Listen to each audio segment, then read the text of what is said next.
अच्छा बाबूजी, एक नया 2 जून 2023 का नया घटना एक मिर्जापुर के संत नगर थाने के पजरा गांव का एक दर्दनाक घटना घटी, जो कि ऐसा नहीं होना चाहिए। कवि ने मजबूर होकर इस घटना को गाने के रूप में उतारना पड़ा।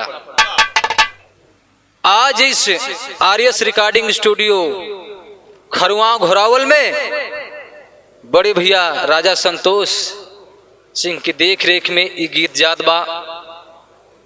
हम गायक कलाकार चंद्रमा राही एंड पार्टी, हम आशा नहीं बल्कि पूरा विश्वास करते हैं कि आप लोगों को बेहद पसंद आएगा। भूमिका से भाव दिया गया।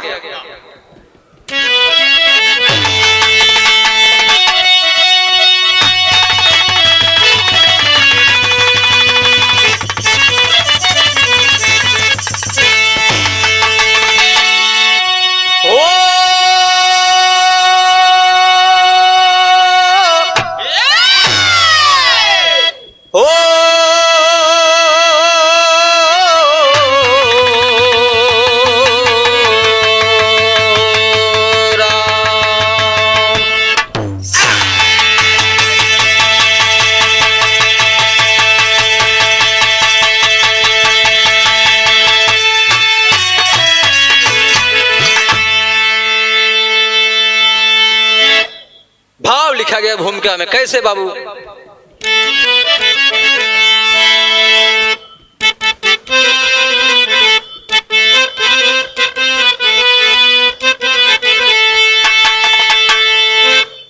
कर्म की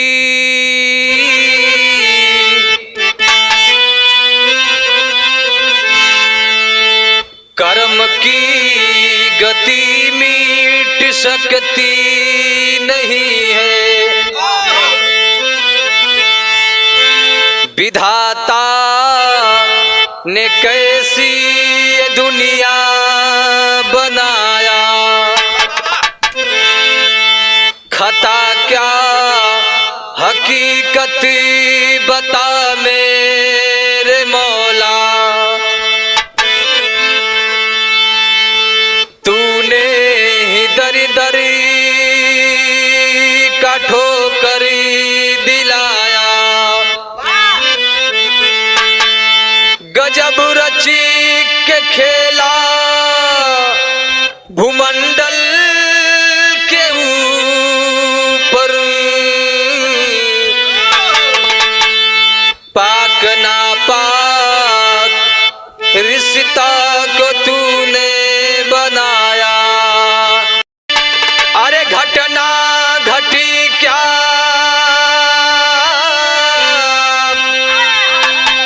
हकीकत कहानी, कभी श्री राम कैसा जुल्म को ढहाया।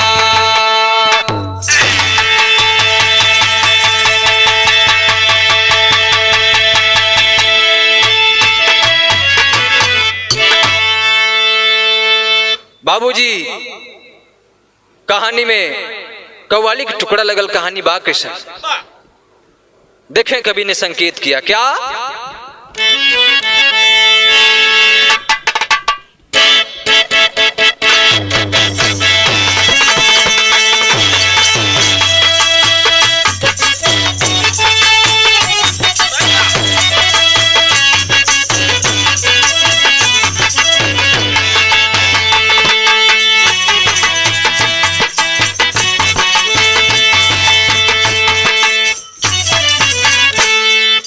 किसी दिल खेद आशिक ने अपने माशूका को कहा, क्या कहा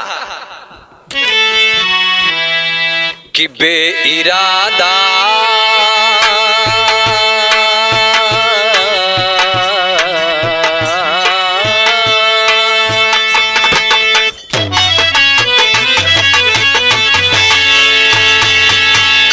बेइरादा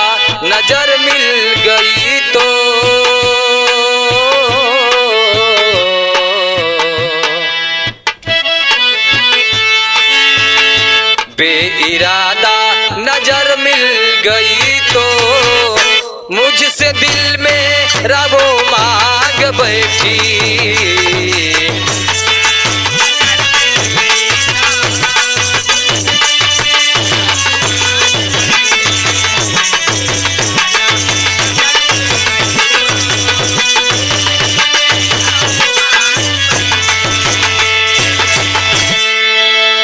बेइरादा नजर मिल गई तो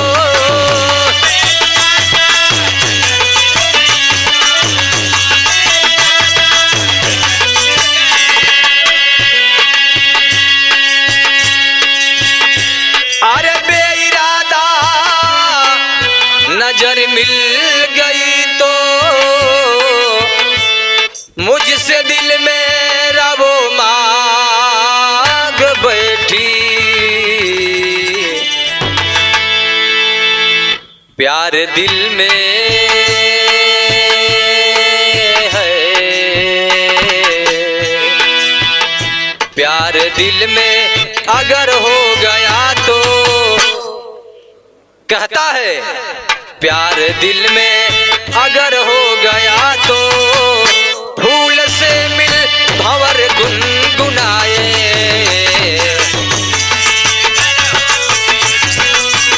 फूल से मिल भंवर गुनगुनाए।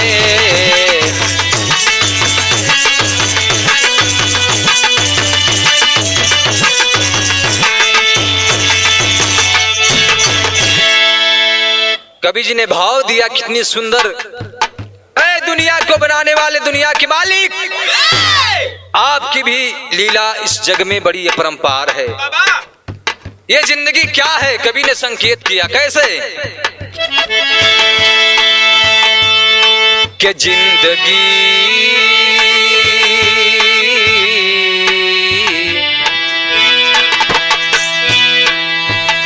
जिंदगी की किराए का घर है। जिंदगी की किराए का घर है। आए खुदा कैसी करते खुदाई।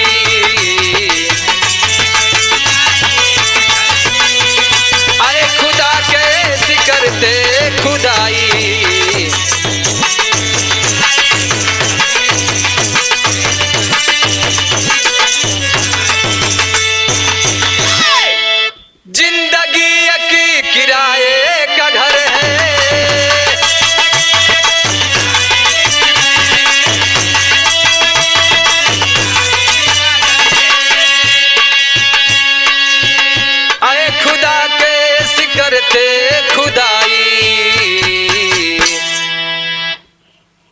पल भर में ढहाता कहर है।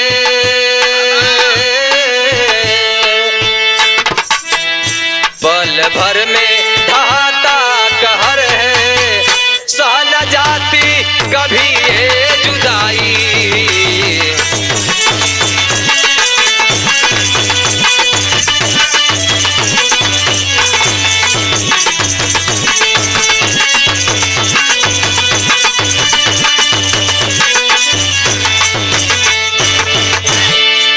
बाबूजी, जिंदगी एक किराए का घर है। ऐ खुदा तुमने कैसी दुनिया बनाई। पल भर में ढहाता कहर है। सह न जाती कभी ये जुदाई। लेकिन ये हमें से कहानी की शुरुआत हो गई। बाबूजी गौर करेंगे कि बिरहा बा कैसन कहाँ के बा। एकदम कहानी शीशा के जैसन, पानी की जैसन झलक जैसे साफ साफ। शुरुआत हो कहानी के बा। कहानी कहवा के कैसे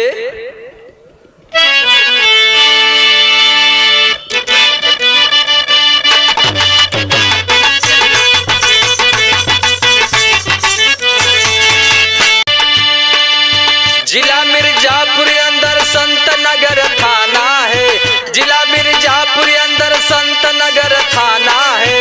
उसी अंतर्गत पंजरा गांव जाना माना है।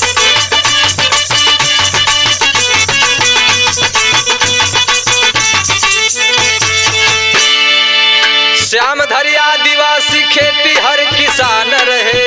श्यामधर आदिवासी खेती हर किसान रहे। सुघर पत्नी की गोद 3 गो संतान रहे।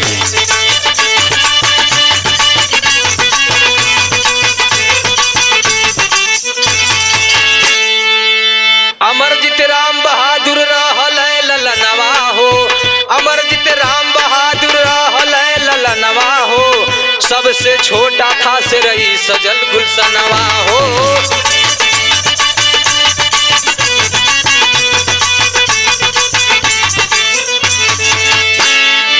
मेहनत मजदूरी करके जीविका चलाते थे, मेहनत मजदूरी करके जीविका चलाते थे, समय खुशहाल रही जिंदगी बिताते थे।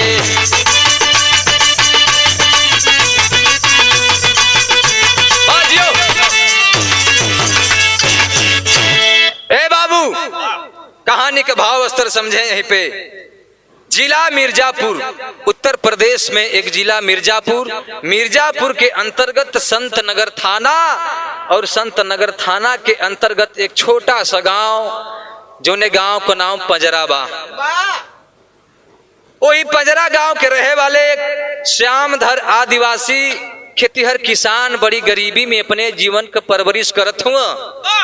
ए बाबू, धीरे धीरे समय बीतल बा। भगवान श्यामधर के परिवार में, वो गोद में, श्यामधर की पत्नी की गोद में भगवान के दिहल 3 गो औलाद। बड़का बेटवा का नाम अमरजीत और मझिला बेटवा का नाम राम बहादुर और सबसे छोटका बेटवा बा जौने का नाम सेरई बा।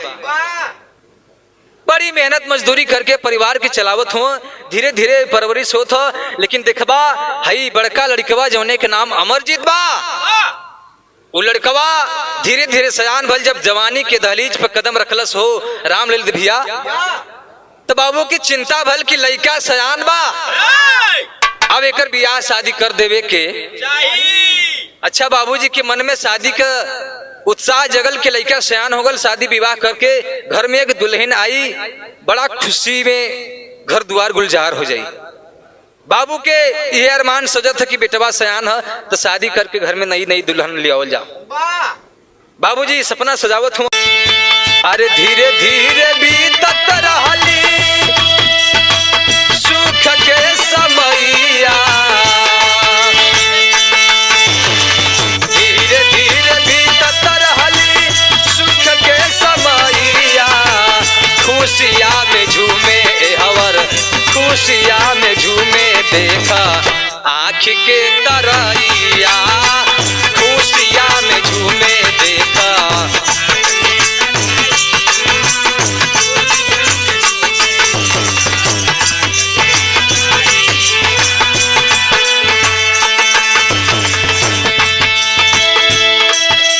भइले सयान हवर अमरजीत ललानवा,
दिलवा में छाई तब शादी के फिकरिया, खुशिया में झूमे देखी, खुशिया में झूमे देखी आँख के तरैया, खुशिया में झूमे।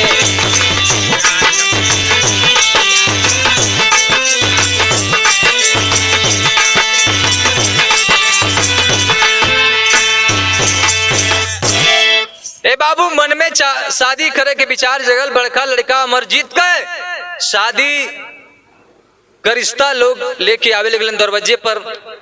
तो शादी देखा जहां विधि की विधान रहला विजय तय होला हो। तो देखबा हई अमरजीत के देखे बदे तिलकहरू लोग द्वार पे आवत हूं। धीरे धीरे बतावल गई कि दसवार गांव में अमरजीत का शादी तय हो गई, पक्की हो गई। तो रिश्ता कैसन रहल, कैसन खुशी बा, खुशी के इजहार कैसन बा। आज दसवार गांव की ओर प्रस्थान किला श्यामधर बेटवा के सेहरा सजोले हुआ। बड़ा शोभायमान हो था। बारात पहुंचल दरवाजे पर, शादी विवाह का रस्म पूरा कैल जात था। तब कवि जी भाव में लिखत हुआ, का लिखलन हा? दसवार गांव से बारिश्ता आ गई,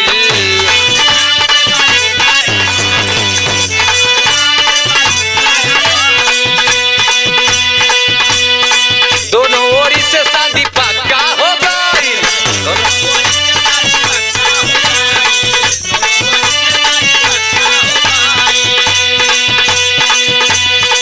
दसवार गांव से बारिश्ता आ गई, दोनों ओर से शादी पक्का हो गई। समधी समधी के मिलल बाटे खुशियां, त चाँद जैसे चंदा दुल्हनिया, घर के बनल मलकिनिया। चाँद जैसे चंदा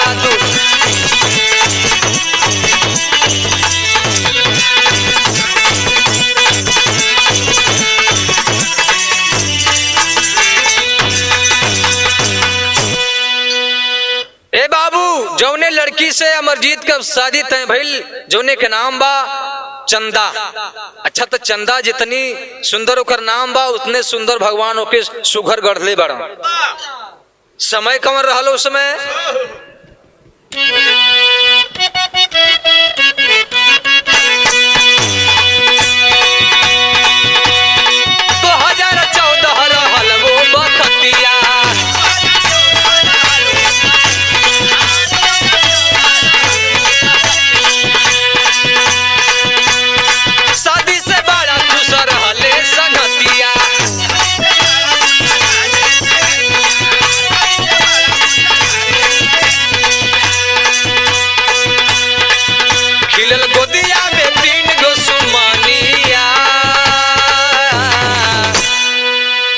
धीरे धीरे शादी के समय बीतल। बड़ी परिवार सुखी में जितने प्रेम चंदा का अमरजीत से रहल, उतने प्रेम और प्यार अमरजीत का चंदा से। बड़ी दोनों में प्रेम मोहब्बत खूब ढंग से बा। दोनों के मिलन से, दोनों के शारीरिक संबंध से देखबा भगवान ओ गोद में भी 3 गो फूल खिलौलन। तब लिखल गेल कवि भाव में लिखलन, का लिखलन? अरे खिलल खिलल गोदिया में 3 गो सुमानिया, त चांद जैसे चंदा दुल्हनिया। चांद जैसे चंदा दुल्हनिया, घर के बनल मलकिनिया। चांद जैसे चंदा दुल्हन।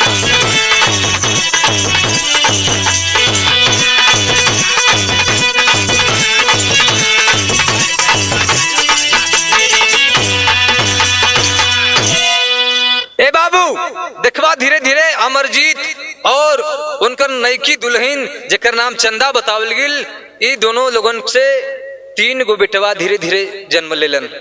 सबसे बड़ बेटवा जौने के नाम आकाश बा, आज 8 साल के भइल बा। धीरे धीरे ओसे बीच में एगो बिटिया बा छोट, जौने बिटिया के नाम अन्नू बतावल गिल, महज 5 साल उम्र बा। और एक और नन्ही सी प्यारी सी गुड़िया है जिसकी उम्र लगभग 2.5 साल। पेपर पत्रिका द्वारा मिला कि बिटिया 2.5 साल उम्र था, जिसका नाम रिंकी था। अब तीनों बेटवन का पालन पोषण अमरजीत अपने धर्म पत्नी चंदा के साथ में बितावत हुआ। धीरे धीरे समय बीतल है। कुछ समय जब बीतल तो चंदा एक दिन कहली, स्वामी हम लोगों का परिवार धीरे धीरे बढ़त है और खर्चा बढ़त है, पढ़ाई लिखाई का भी इतनी महंगाई बा कि घरे से गुजर बसर नहीं हुई लगत है।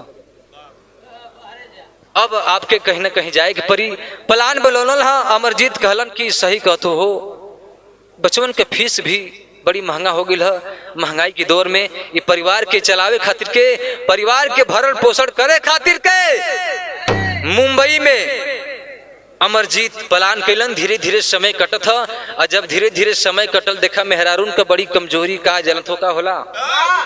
अगर घरे हुआ तो कहीं कि जईबा न कमाए तो बीती कैसे।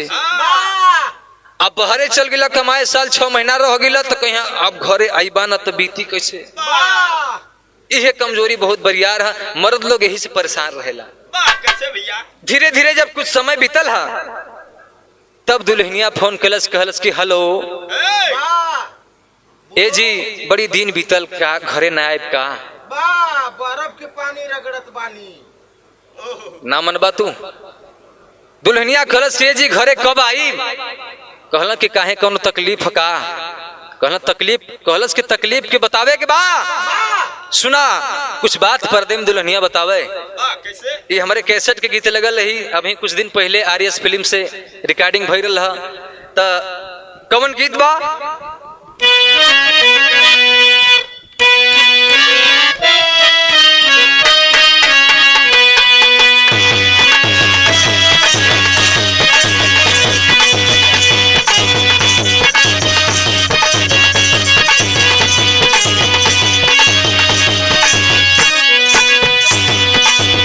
के पियवा जन जा दूर न देश हमरे जिया में लागे ठेस।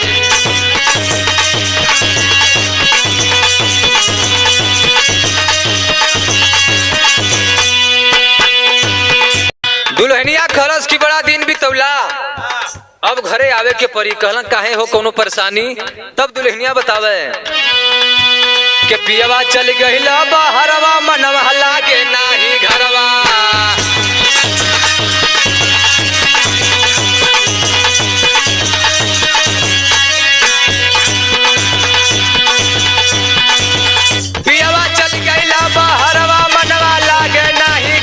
भरवा सहलो ना सहाला बर जवानिया के।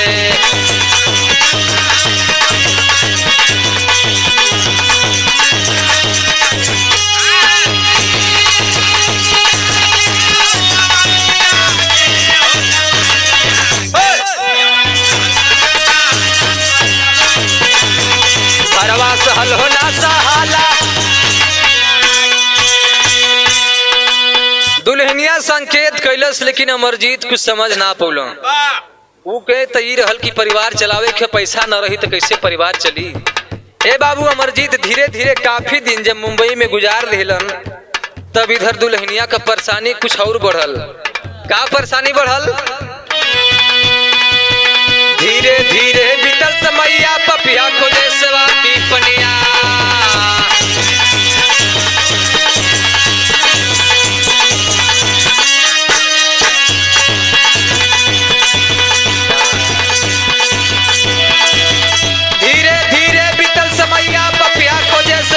पनिया रनिया खोजे रात में से किया पर सजनवा के।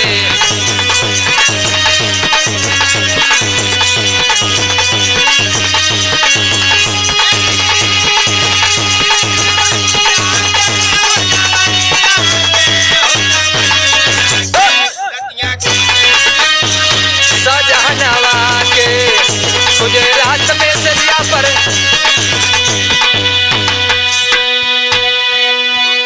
ए बाबू ये देखा समय होला लेकिन समय धीरे धीरे आगे बढ़ल। अमरजीत अभी घरे नहीं अलन। दुल्हन अपने समय के अपन 3 गो बचवल लेके समय के काटत बा। लेकिन एक दिन के बाद बा कि फोन पर अमरजीत और चंदा में बात विचार कुछ चलत है। अब बात में कुछ बात बढ़ गई। वही में फोनवे पे कुछ गर्मी गर्मा होखे लगल। तब तलक कहीं से बड़का लड़कवा आकाश खेलत का आयल और फोनवा हथवा से छीन के माई के हथवा से बाबू से कहलस बाबू हो ए बाबूजी तू घरे चली आवा जल्दी से। कहला काहे बेटा। कहलस कि माई का रोहन ठीक नहीं लगत था, इनकर चाल चलन ठीक नहीं है, तू घरे चली आवा। 8 साल के बेटवा बड़ी गहराई से बात बोल दिलस। इतनी बात के जब बोलस तब झट से फोन छीन के चंदा कहलस कि ये लड़के के बाती मत इहा। काम बड़ा बढ़िया है। ऐसे कुछ न कुछ नने बड़बड़ात रहलन सो कहलस कि नहीं लइका कहलस तो कोनो मतलब एकर होई। कहलस तू लइकन के बात लेके चलबा, इतना दिना से तोहरे संगे आई कुछ गलत नहीं है और तोके अब गलत लगत था। यही बात पे गर्मी गर्मा हो गल बाबू। यही बात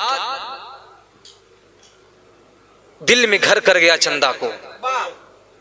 ये मेरा लड़का आकाश इतना जानकार हो गया, दबी बात को उखाड़ रहा है, ये क्या बोल गया।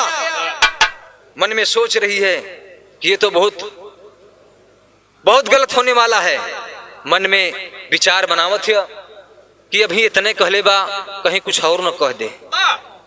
एक दिन रात में विचार बनावत है, बिरहा में एक पारंपरिक गीत लगल बाबू, माई बहन लोग गावे कौने लय से गावे। रतिया में सोचत थी चंदा दुल्हनिया अपने बेटवा आकाश के बारे में कि कैसे मानी कैसे मनावे की परी। कैसे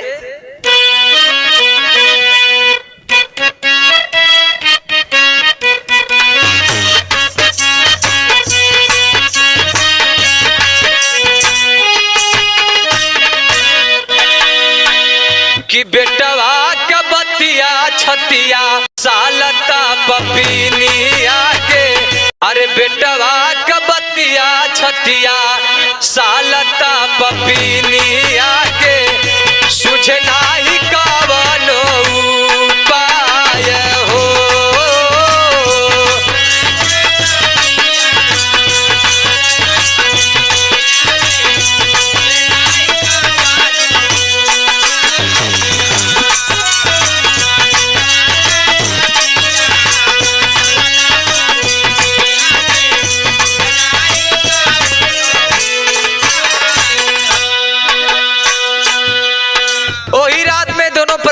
फोन पर अनबन भइल बा, विवाद भइल बा। खाना पीना खैला के बाद वो चंदा की नींद नहीं लगत ह कि लड़का हमारा ये क्या बोल गया, कुछ न कुछ रास्ता निकालना पड़ेगा। ए बाबू उरतिया में सोचत ह कुछ कैल चाहत ह, का सोचत ह का करत ह।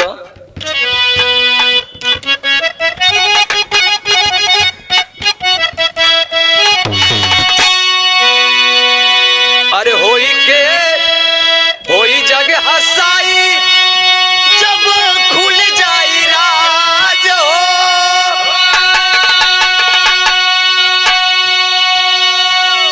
अरे योजना बनवलसी खत्म खेल कर बयाज पंचो, गहरी नींदिया में सूतल रहल सुगनावा हो। गहरी नींदिया में सूतल रहल सुगनावा हो, माई का दुश्मन बेटा बाय हो।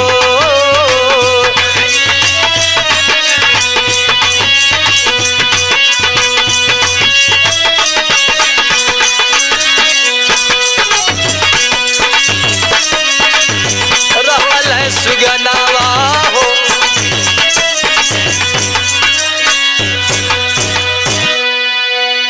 ए बाबू गहरी नींद में बेटा सो रहा है।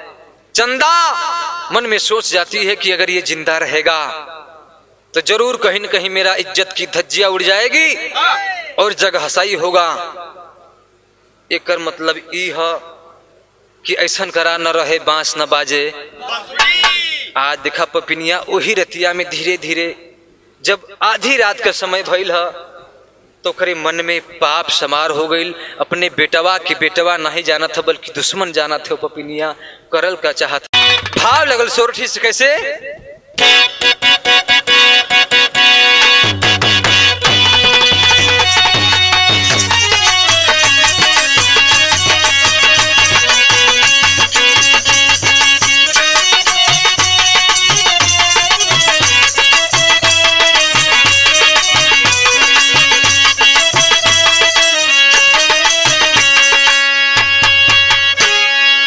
के धीरे धीरे ए बाबू धीरे धीरे भइली आधी रात के समाई आयर रात।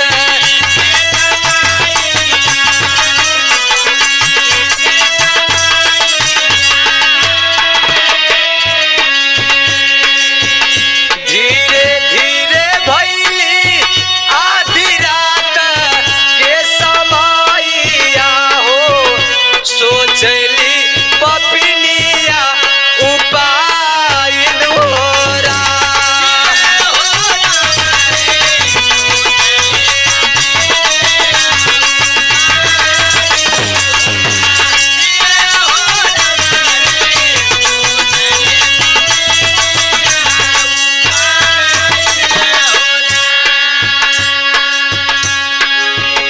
धीरे धीरे घड़ी की सुई रात के 12 से 12:30 के बीच में पहुंचल बा।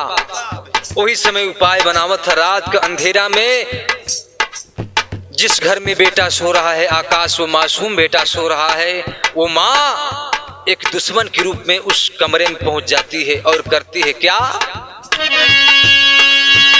आधी रातिया के सुना साना बाना गारी आए रे साना।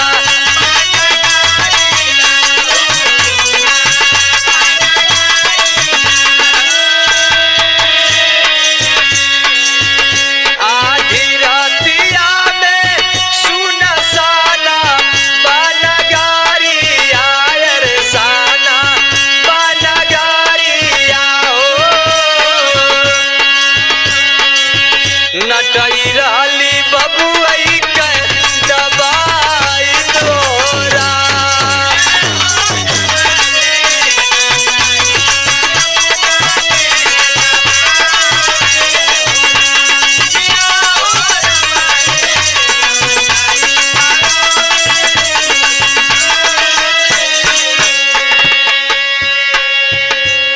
ए बाबू लोग, भैया लोग, बिरहा सुने वाले का बाबू लोग, चाचा लोग, देखबा आज एक माई एक अपने बेटा के दुश्मन समझ के हो बाबू अपन सबूत मिटावे की खातिर के बेटा के कमरा में जाके उस सिनेमा पर चढ़ के हुमस दिलस 4 बेरी कैसे ही का और नटैया दबावत है। जब नटैया दबावे तो छटपटात हम मासूम बेटवा 8 साल का आकाश कहलस कि माई, अरे माई तू कैसन माई, काहे हमके मारल चाहत माई, हम तोहार बेटा न होई माई, काहे माई? रोवत कहलस पपिनिया कि तू बाबू से ना कहबे, अब तू तो बाबू से न कहत हुए कि हम का करत हई। कहलस कि नहीं माई हमके छोड़ दा, ऐसा कुछ ना कहब, गलती हो गई तो हो गई, अब हमार जान छोड़ द माई। लेकिन पपिनिया के ऊपर पाप सवार हो पाए बाबू, का करल चाहत हो? रोवत है बेटवा मासूम आकाश, रोवत है माई के पैरवा पकड़ल चाहत है, लेकिन छतिया पे चढ़ल है, कुछ कहल चाहत है, नटैया दाबत है, अवजिया साफ नहीं निकलत है, लेकिन बेटवा रो के कहत है बाबू माई से का कहले बाबू?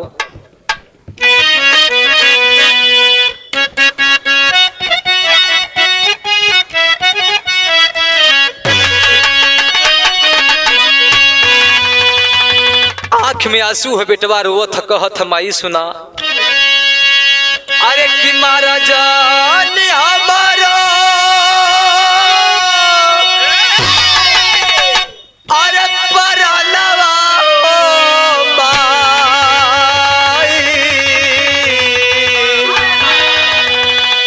कर जब फाटत हो बाबू, कलश की माई छोड़ दा हो माई, जन्मा चल जी हो माई हमार, काहे आज मारत हो माई, पापा से कुछ न बताए, केहू से कुछ न बताए, छोड़ दा माई।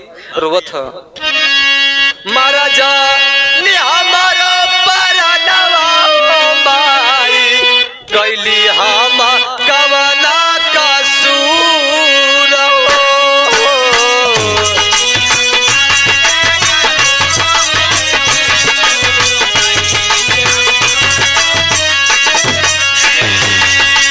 मारा जानी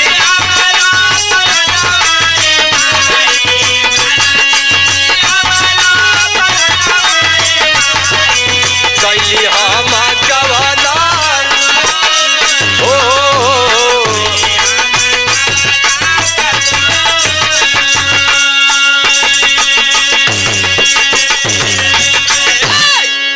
माई बेटवा के प्रीता जान सारी दुनिया।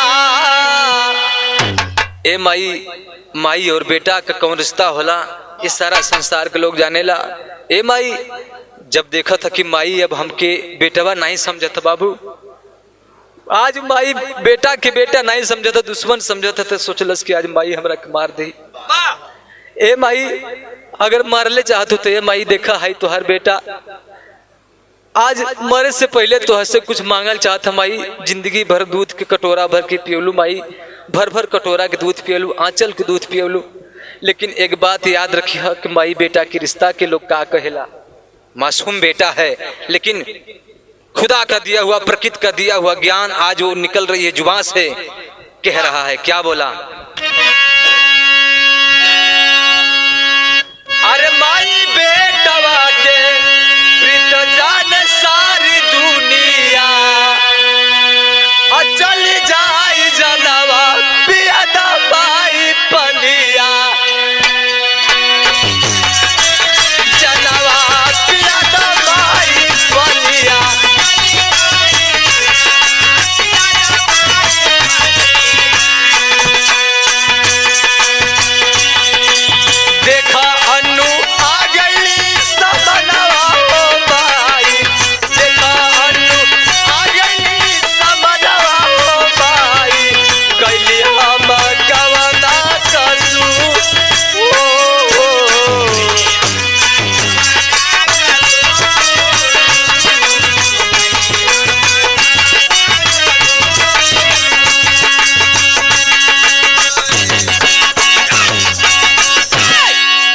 बाबू ए माई हो ना मनबुन माई, ठीक है माई तू चाहत हो कि हम मर जाएं ए माई, लेकिन ए माई हो बड़ी तेज प्यास लगल है, सब दिन भर भर कटोरा के दूध पियलू माई, आज नटैया हमर सुखात हो माई, एक गिलास पानी पिया दा। लेकिन देखा पपिनिया कहलस कि पानी नहीं बेटा, तोरा के पानी ना पियाई, बल्कि चल तो के पूरा कुआं में ही ढकेल लेते, भर भर के कुआं का पानी पी ले, तोरे प्यास न लगल हा। ए बाबू कैसन मतारी होई हो, दुनिया के लोग बतावेला कि माता को माता ना होली, पूत का पूत हो जाला, लेकिन माता को माता नहीं होली। आज ई माता अपने बेटवा के संग कैसन करत बा, देखा मनलस ना पपिनिया। कभी जी विदेशिया में लिखलन कि भइल का भइल बाबू,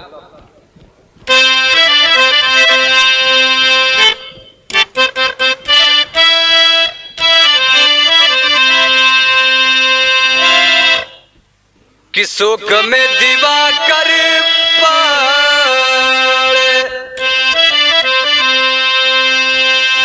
यहाँ तक कि सारा संसार, ये पृथ्वी भूमंडल थर्रा गया इस दृश्य को देखकर। एक माँ एक बेटे के साथ ऐसा कर रही है, तो शोक में दीवा कर पाड़े बरस नयनवा हो, बेटवा के मारी दिहली चंदा रे पापीनी। अनु बेटी पूछे आंसू बर के नयनवा हो, मन न बुझाई अपने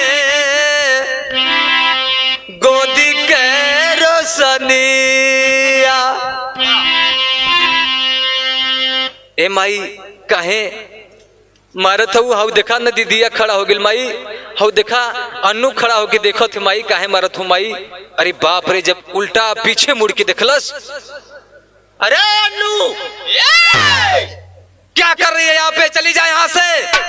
लेकिन अन्नू जब देखलस कि माई हमारे भैया की छतिया पे चढ़ के नटैया दबाओ था, भैया कुछ बोलल चाहत हूँ लेकिन बोल ना पाओ हुआ, दबा देती है गला, बड़ी तेजी के साथ गला दबोलस।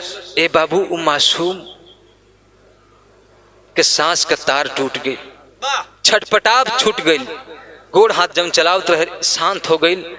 तब इधर मुड़ल देखलस अन्नू खड़ी बा, कहलस कि ई अन्नू देख गई तो जरूर न कुछ दाल में काला कर दी, जरूर किसी से बता देगी तो ये हमारा भंडा फोड़ हो जाएगा। छपट पड़ती है अन्नू की तरफ और दबोच लेती है अपने दोनों बाजुओं से, और अन्नू के नटैया दबावे लगल हो बाबू। जब अन्नू के नटैया दबावे लगल तो चिल्लाए लगल, माई ई भैया के का केलू माई, भैया बोलत ना हुआ, हमार नटैया कहे दबावे जात हो माई, छोड़ दा माई, छोड़ दा नहीं बिटिया मर जाई माई। लेकिन माई तो मर ही बदे न दबावत हो बाबू। आज अन्नू जब देखलस कि भैया हमार कुछ बोलत नहीं है, अब माई हमके मारल चाहत है काहे बदे, तब भाव में लिखल गेल, का लिखल गेल, अनु के मारत दिखलसी ए बाबू रिंकी नयनवा हो, ओहु के नटैया दबवलसी डाइनिया। अवनी अंबर कापी गईली ए बाबू बुझली दिया नवाता, कुआना में लसिया छिपवलस हत्यारिनिया। नहीं मानती है, अपने बेटे आकाश की हत्या कर दी, बेटी अन्नू की हत्या कर दी, दबा दी गला। जब दोनों के मार के जब खाली भइल है, तब जब निकले की कोशिश कैले से तुलबुल मीठी बोली में तुतलात के छुटकी बिटिया वही दुवरिया से वही घरवा में पहुंचल। जब देखलस की माई अन्नू हमार दिदिया जे सुतल बा, कहे भुइयावा सुतल बा, ये बड़का भैया काहे कुछ बोलत नहीं है।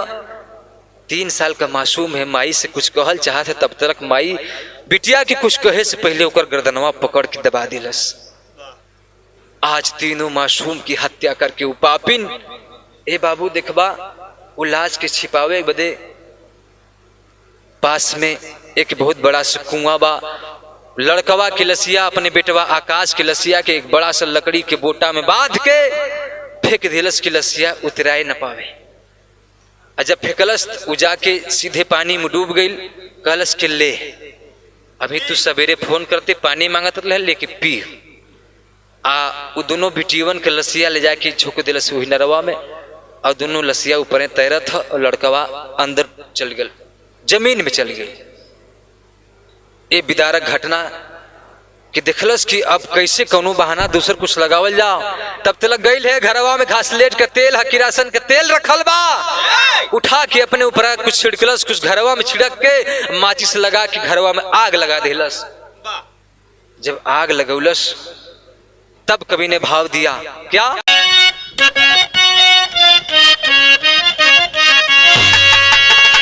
अरे मरे राम अरे पपिनिया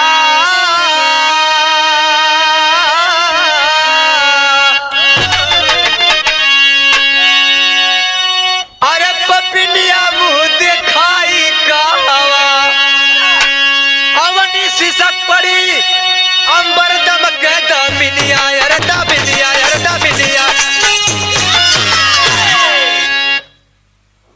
अवनी सिसक पड़ी अंबर दम के दमिनिया हो पपिनिया मुंह दिखाई कहवा। ए बाबू घरवा में गई हा माचिस लेलस किरासन के तेल छिड़कले बा, आग लगा दिलस। जब लोग दिखलन कि यार श्याम धर के घरवा में अमरजीत के घरवा में बड़ी तेज आग लगल है, धीरे धीरे घड़ी 2 के करीब बा। लोग जब देखलन कुछ लोग हल्ला कैलन, पहुंचलन घर में आग बुझावत हुआ। लोग मिलके आग के बुझौलन हा तब पूछत हो करे वो दोनों लड़कवा तो बिटियवा दोनों लड़कवा कहाँ हुआ सो कुछ बोलत नहीं है। पपिनिया लोग सोचलन कूद के घरवा में बचावत, सोचत हो कि देखा कहीं लड़कवा झुलस तना गेल घरवा में। लोग जाके देखलन कहीं कोनो निशाकत नहीं मिलल, तब बड़ी कड़ी से कड़ाई से पूछताछ कैलन, बता दे बता दे कहाँ है तुम्हारा तीनों औलाद कहाँ है। तब देखबा कैसन विधि के विधान रहल। पपिनिया अपने मुहवा से साफ कबूल कैलस कि वही कुआना में अपने बेटवा के बोटा में बांध के फेंकले हई और दोनों बिटियवा ऊपर पौड़त है सजा के निकाल ला लो। ये दृश्य के लोग देखलन कलेजा कांप गया। बाबूजी कलेजा कांप गया। जिन लोगों ने देखा दिल दहल गया।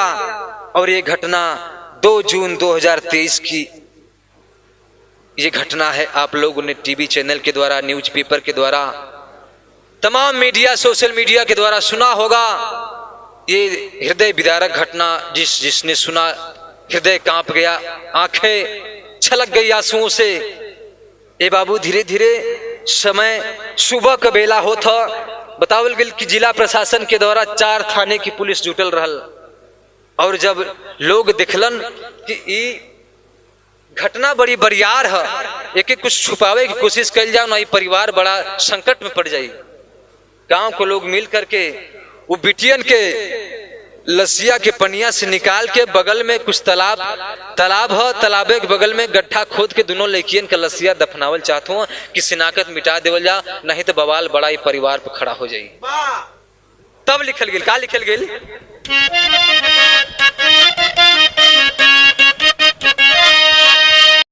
ए बाबू कहूं कथा आगे का सुनिए, पुलिस प्रशासन गईले आए, खौल उठा रग रग में लहू तब बैठी द्वारे मुंह लटकाए। अरे गगन गगन गिन गिना उठा देख कर हृदय विदारक की घटना बाय। घायल हुआ कलेजा सबका दुख की बात कही ना। ए बाबू लोग ले जाके दोनों लड़कियन के लसिया तालाब में दफन कर देलन। लड़कवा के लसिया डूबल। लेकिन धीरे धीरे जब सुबह के समय भइल, प्रशासन की भीड़ लगी, मीडिया वाले आए, तमाम लोगों ने, प्रशासन ने मिलकर के 2-3 मशीनें लगवा करके उस कुआं का पानी सुखवावल गई। पानी जब खत्म भइल तो लकड़ी के बोटा में बंधल शरीर, आकाश के शरीरिया कुछ माटी में ढकल है, कुछ जमीन में से ऊपर दिखाई देता। निकाल के प्रशासन वाले उस बच्चे की लाश को पोस्टमार्टम के लिए भेज देते में लिख देन कि अगर ऐसे ही माई अपने बेटवन का रिश्ता कलंकित करत रही तो कौन माई और कौन बेटा कैसन रिश्ता कहल जाई के अल्लाह से प्रमाण देवल गई।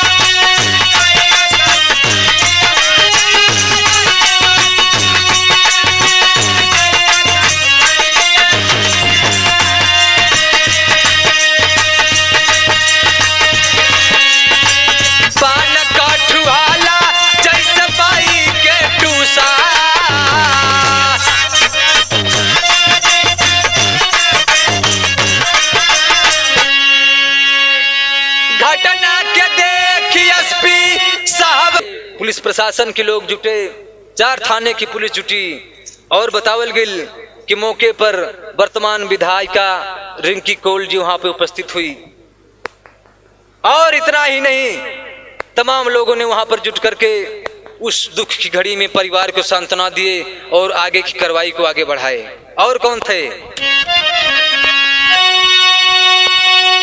अरे पूर्व ब्लॉक प्रमुख जय कुमार सिंह रहल बाबू,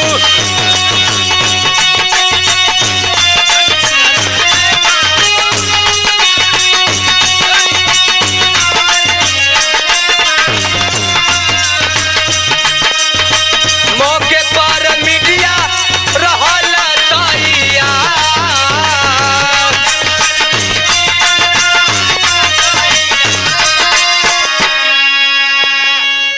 पूर्व ब्लॉक प्रमुख जय कुमार सिंह वहां पर पहुंचे हैं, पीड़ित परिवार को सांत्वना दे रहे हैं और आंख से आंसू सबके छलछला गई है कि ऐसी घटना होना नहीं चाहिए, लेकिन हो गया।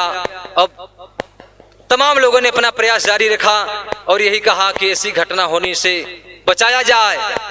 आखिरकार कमी कहां से इस कमी को पकड़ा जाए। पपिनिया वही दुवरवा पर बैठ के मुंह लटकावत बा, पूछल गई कि बता दे कैसे हुई ये घटना। कुछ नहीं बतावत है, लगत है कि जैसे उसमें पागल हो गई बा। द्वार पे बैठल बा मुंह लटका के। प्रशासन के लोग आए, महिला पुलिस गिरफ्तार किया गया उसे। अब ले जात कर रस्तवा में पूछल जाता कुछ खाना खाएगी, तो खाना खाए बदे मुड़ी हिलावत है कि हाँ खाना खाई। लंच का पैकेट देवल जाता तब बड़ी चौप से खात है खाना। देखें कैसी लीला है प्रभु की। खाना खाद बा बेटवन के हत्या के लिए बा। सोचना पड़ेगा कि आखिर ये कैसी लीला है, ये कैसी घटना है। जब जेल में गईल बा, गिरफ्तारी भइल बा इधर मौके पर, तब कवि ने भाव लिखा गिरफ्तारी के समय का।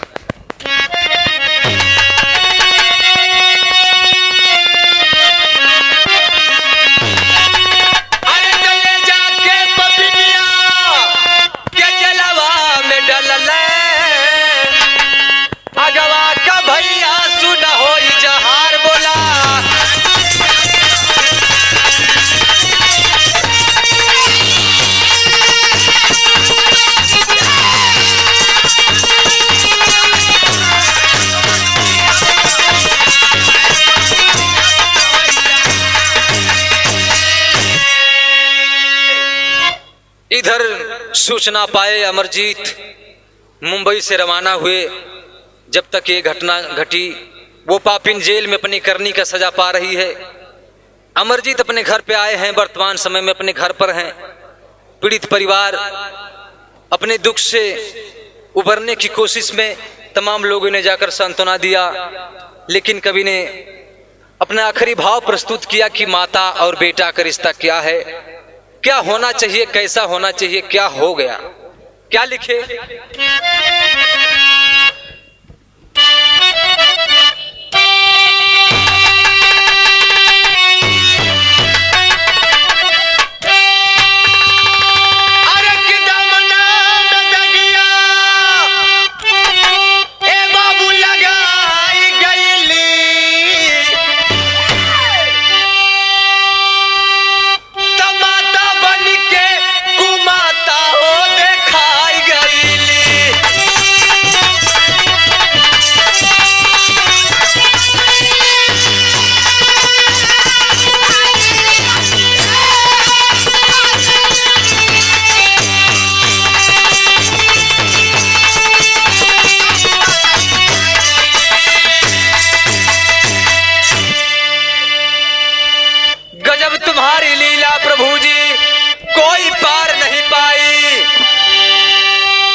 ए बाबू, ये रहा हमारे कहानी का आखिरी भाव।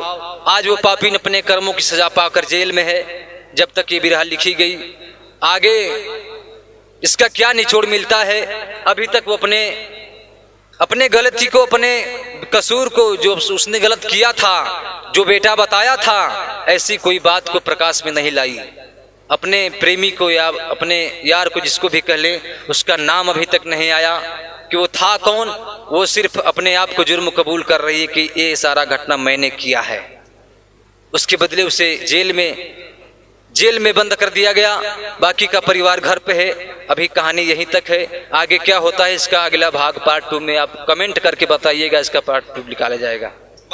आखिरी भाव देवल मोहाल्या श्री हरिवंश जी, रमाकांत हरिधाम, राजेंद्र श्री राम बलि, पाए गुरु का एक कमालो।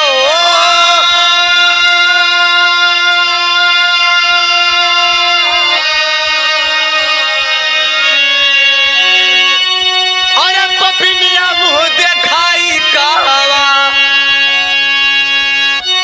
कभी श्री रामचंद्र महाराही के जुबनिया, पपिनिया मुँह